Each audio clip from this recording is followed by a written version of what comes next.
How you doing How you today? doing, man? Everything's good, man. Everything's good. Where are you Perfect. located?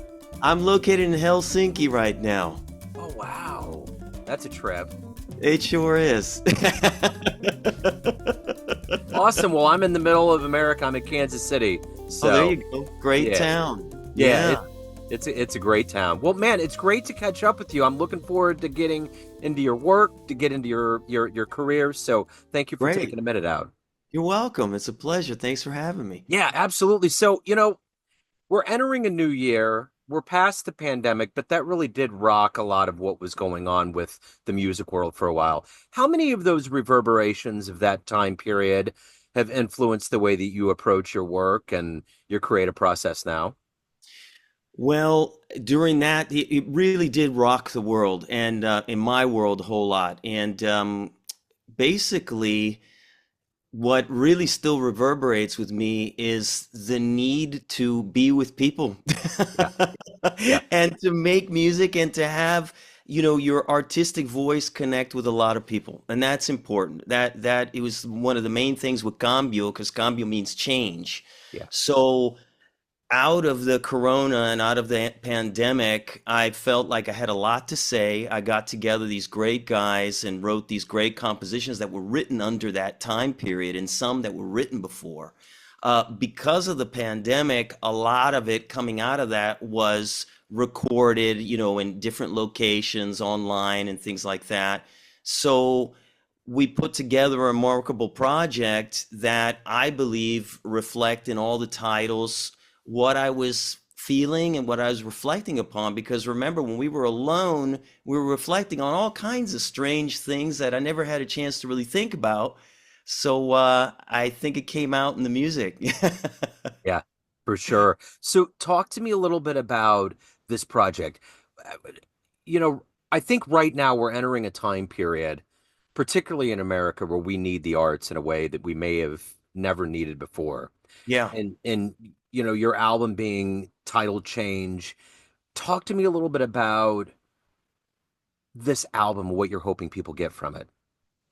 Well, I'm hoping that people will be able to experience that change from each track and somehow find something that relates to them.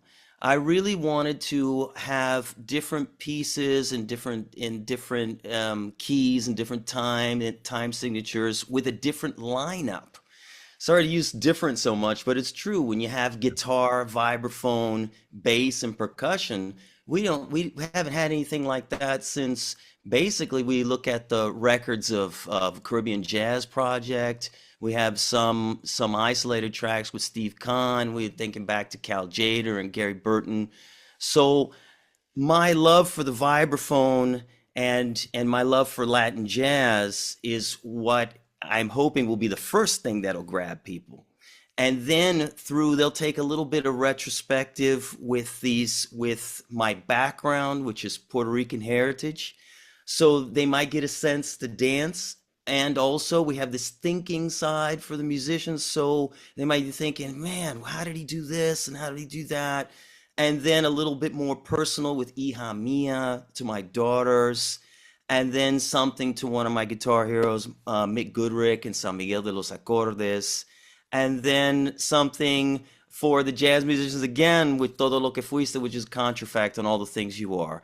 So I'm basically hoping to tell a story from the first track to the 11th track of my life and my artistic journey, and hopefully it'll last, it'll make them think, make them dance, and hopefully invite us out, hang Yeah. out. Yeah, for sure. So you're in Helsinki now. Talk to Yeah. me about shows, how you're promoting the album, what's going on with you these days. Well, really, basically what's going on these days is getting reviews. We just got on the on Making the Scene, on the cover of Making the Scene. There's going to be a review feature in the March edition of Downbeat coming out. Really looking forward to that. I love doing these interviews, especially with you, Joe. It's fantastic, and did one for Vicky Sola on Mundo Salsa Radio, and one for Guitar Journal with Joe Pagliato.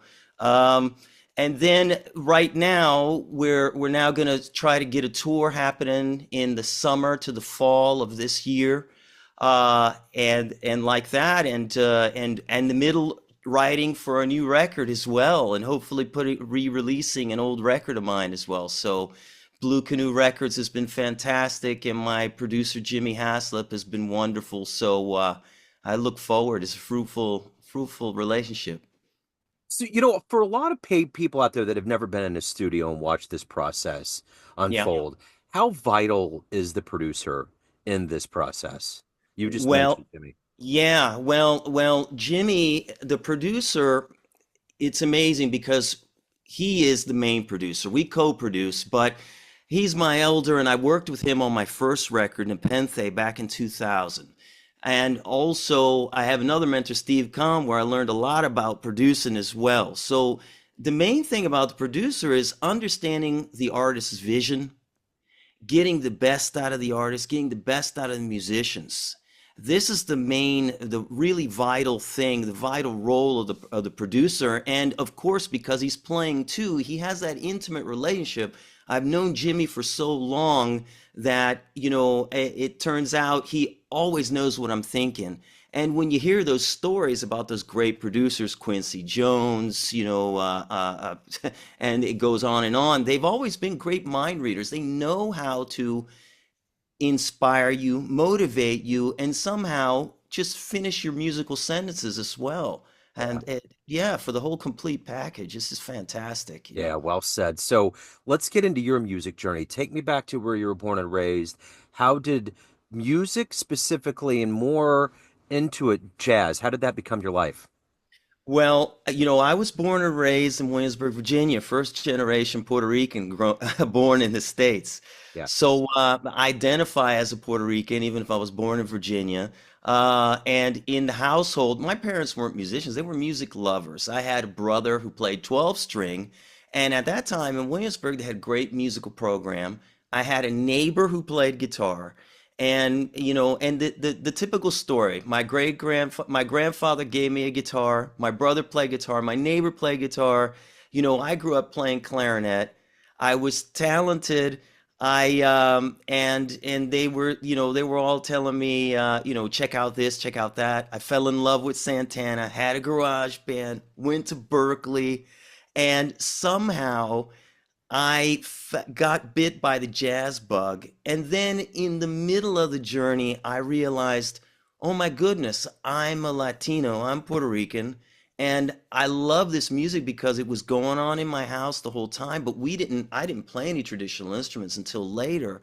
Yeah. And through that scope of Santana and then going through and meeting Steve and learning about Edgardo Miranda and all these great guitar players, and that whole Berklee experience, that's what informed and molded me into basically what I am today. I'm constantly on that journey. I'm constantly learning and developing and open-minded to all styles, and try to bring those type of elements, which is evident in the record with the Rain song, because I was a big Led Zeppelin head. I wanted to be Jimmy Page and Steve Howe. Yeah. And when I was growing up, so my version of the Rain song is really a homage to those formative years growing up in Williamsburg and playing that type of music, which I still love today. So Yeah. yeah.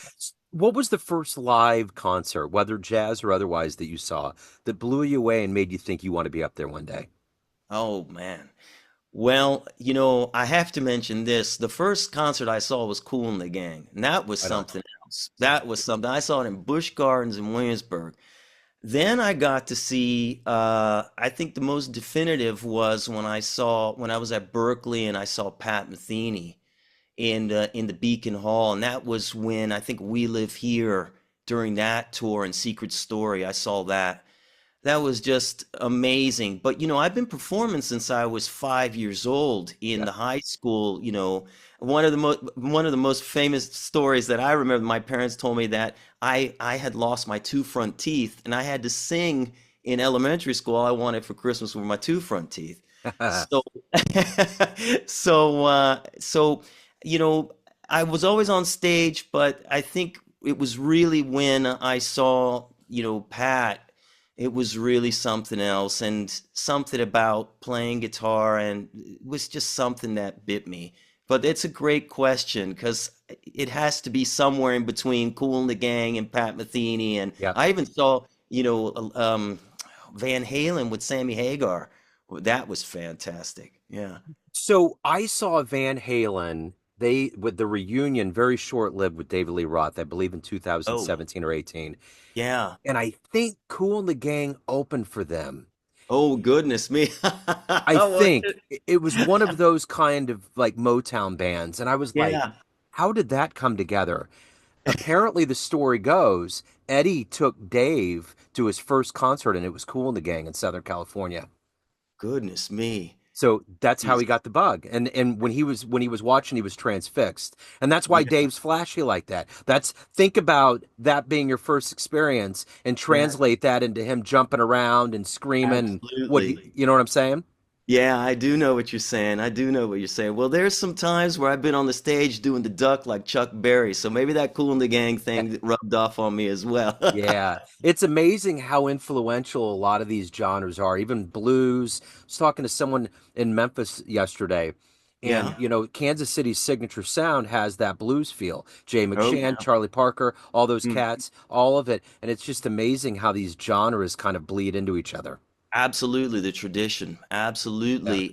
And by growing up in Williamsburg, that really informed, a Puerto Rican growing up in Williamsburg, I sometimes call it Virginia Rican. And I think you can hear that in the record. There's some blues in there and there's all kinds of different things that which is the best of Americana nowadays, you Yeah. know. And this is what we need. We need for everybody to remember that we're all Americans, and music and the arts will keep us together. Because at the end of the day, that's what we're all about. Yeah. Yeah, that's the weird thing about all of this immigration noise. It's like no one's truly 100% American. What is No, that? exactly, We are a melting pot. We are a soup of blood from every exactly. continent, right? And that's the best of it. Yeah. Absolutely. Amen. That's So, right, man. so it's interesting you bring up Pat Metheny. Yeah. Right as 2020 began, I moved to his hometown of Lee Summit, Missouri. Oh, there you go. And it's weird how many stories I've heard from like Berklee and otherwise, and it's Yeah. just amazing his wield of influence and Oh, how yeah. powerful he's remained all these years. Oh, absolutely. Absolutely. Pat, my neighbor, he gave me a record of Pat, and it was Still Life Talking, and then my band director gave me a record, Off Ramp. And I was immediately in love with that. And it turns out that when Jimmy when the first time I met Jimmy was when he was on Bruce Hornsby's record, because Bruce Hornsby's from Williamsburg as well. Oh, I met Jimmy on that Hot House record, and Pat was playing on that record. And then the story goes even crazier because later on, my best friend that played on my senior recital, Antonio Sanchez, went on to play with Pat yep, Metheny. So yep, I yep. met Pat a couple times. So he's basically one of the devils in the detail, as they say. That's right. It's hard to get away from that. And Yeah, Steve John as well. But it's funny. He's always been around there, and I love what he's done, and of course his influence and his heroes like Jim Hall and things like that, and Wes Montgomery. So I'm trying to summon all of those elders in yeah. my art and still keep true to who I am as well. Speaking of that, Miles Davis talked about how long it takes for a musician to find their voice. It's one Yeah, thing to play an instrument, but it's definitely like with Pat and with all these other cats like Wes, there's a style, there's a voice that goes into what they do. When yeah. did you find your voice? When were you at that comfort level where you were like, this is me, I'm evolving from here? Wow, that's an interesting question, and a very good one, because when you go to a place like Berkeley, it's driven into you that you got to learn the tradition and honor that. You got to know where you came from. And it took a long time. I think when I came out to Europe and I started, getting around and playing and figuring out, okay, who am I actually? And what am I when I was composing? There were things that are reminiscent of all the great teachers that I was with. And then all of a sudden, with my own group, I realized, oh goodness, this is actually my voice. And then I said, okay, it's this Latin jazz thing. And then I was, and not to be, okay, okay, this is my angle, this is where I'm going to go. It's something that really my soul just opened up. Yeah. And it was after a while of, you want to imitate, like Clark Terry, another trumpet player says, imitate, assimilate, innovate. So I had a long time of that imitation, my elders, assimilating that. And then the innovation came out for to try to reconcile and have the compromise of what I'm hearing in my head and having that come out in my instrument. And I think it was basically when I came out to Europe and I figured, hey, I got to do something that's me, that is gonna, get the gigs and help me to realize my career and who I want to be. And this cambio is basically, a milestones in that journey as well. All those 11 pieces really harp upon that. And and yeah, I think that's when it happened. Yeah. So after all of this time, what do you like the best about being a professional musician? What gets you up every day? What continues to push you to evolve? What is that for you? Well, when you're playing a guitar, I think it's the instrument and the unknown. Once you get a good knowledge about who you are, and you have a good working knowledge and a comprehension about what you know and how to develop that, then what really starts to turn me on as an artist is that I've got all this knowledge. I can sit down and I could write whatever I want, and that gets me up because the journey of developing that and keeping it in condition, keeping fit. It's like going to the gym 3 times a week. You gotta keep everything, in order. Yeah. And at the same time, because the guitar has, you never stop learning. And I love the learning process. And when you hear great my contemporaries and you hear what they're doing, and you still check out a record that you never heard, it's like, oh my God, there's still more to learn. There's still more things to get across to people. You talk to friends and they might inspire you about a conversation. So, oh, wait a minute, I got to get that down. So the process of knowing thyself in the music and trying to document that and getting that down on the instrument, it's just something else. It's really something else. Yeah. So I'm curious, why do you love this art that we call jazz? I love jazz because of that unknown, of that creative process, of the rolling responsibility, knowing that you can go to anyone, go together with a musician that maybe you've known for a little bit, they've checked out the same records, and you're in that lineage, and you just connect. And what happens there, the unknown, how everyone's listening. I think what all of us should remember is that music is the last democratic, empathetic, best type of society there is. Yeah. You don't have to worry about what their social status is, what language they speak, just as long as they know the history, they speak that language of music. We can understand each other. We're not going to let anyone fall. We're going to make the best out of the situation. And it feels like you come out of the best sauna in the world, Yeah. every single time, and Yeah. there's always something to learn, and beautiful people, humbling, and it's just modest. And that's what attracts me to jazz, that in the groove, man. Come on. And when they're burning, when you got those lines, and oh man, it's just, hey, we're gonna play Stella. All right, let's go, yo. Yeah. Yeah. Yep. Totally. So I'm curious if you could get into a time machine and go back in time and see one jazz show, one Yeah. performance, where are you going? Oh my God, this is a difficult one, but it would have to be Coltrane and and the classic quartet with Yeah. McCoy and and Garrison and Elvin. But up there, of course, would be Sonny Rollins and Jim Hall. I'd love to see that quartet as well. And Miles at live at the Cellar Door. That would be something else. Yeah. Yeah. So- That it's always Coltrane. This yeah. answer, overwhelmingly, it's the quartet. It's always Coltrane. I So, mean, yeah, man. I mean, that feel and oh my God, if it was live in Seattle or a Love Supreme, oh my God, it'd be like, you know. it's almost like he's Banksy of the jazz world. Like there's so few people that have seen him, like in the flesh. I mean, we Yeah, see, we hear, we know it went down, but it's just there just weren't a lot of shows. So, yeah.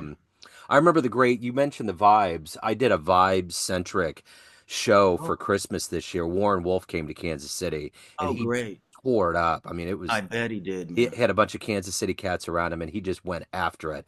So my one of my favorite things is the vibes. So I tailored a whole album because his latest album was the history of the vibes. And Great. one of the first people that he highlighted was Terry Gibbs, who just turned 100. We actually have the same birthday. Oh, there you go. Yeah, we were born on the same. So he's 100 this year, but he told me the story of being on the road with John and saw Alice fall in love with him from the stage, Oh, which is goodness. yeah. So Oh, she that. was really shy and she Oh, would be in the crowd and just the whole thing. So anyway, it's this is there great. is as few people as I've met that have seen Coltrane, every story about it is just like profound Yeah, because maybe it's the scarcity of it that makes it deeper, yeah, for you know. sure. Absolutely. So Amen. yeah. It's so let me ask you this. Everyone has a perception of you. Family, friends, fans, everyone that you work with, but you ultimately run the show. What's your Yeah, perception of you? Who do you think you are? you're asking great questions the whole time. And I mentioned know thyself. And I think I'm still that young, vivacious, boy that grew up in Williamsburg, Virginia, that is diplomatic and empathetic, and just wants to play guitar. Absolutely. And the passion for that, I want to get that across to everyone that listens, that it comes from a place of just being honest with myself. I spend a lot of time reflecting because that's what I'm a Finnish citizen too, so that's what Finns do. We Yeah, reflect. yeah, yeah, yeah. So, it really is something that over the years, and I just turned 51 in December. So, at this point, if you don't know who you are, then something's up. Yeah, yeah. I totally dig it. Yeah. It's interesting. I love that answer because anybody that's really doing something they love that we see from a public perspective, like music or even athletes, it really is that young inner spirit of wonder that's just going crazy and that's just keeping that dream alive, you know? Yeah, it really is. It really is. And, keeping that dream alive, one part of that too is I love to teach as well. So when my students ask me a question and I just start talking to them about that, I just cannot stop. And Yeah. sometimes it's like, oh man, it's an hour lesson. What? It turns out to be an hour and a half. And Yeah, for sure. For sure.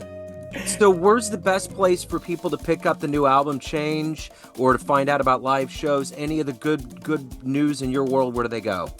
Well, they go to my website, www.neffirizarry.com, or they can go to Blue Canoe Records as well. They can go to iTunes, Spotify, whatever digital online purveyor that they prefer. Right Yeah. on. Right on. Neff, this has been wonderful. Thank you, sir. Thank you for your story. Thank you for your time. And have a wonderful 2025. Thank you so much. It's a pleasure to be here, Joe, and you have a great year. I hope to see you soon. Oh, yeah, absolutely.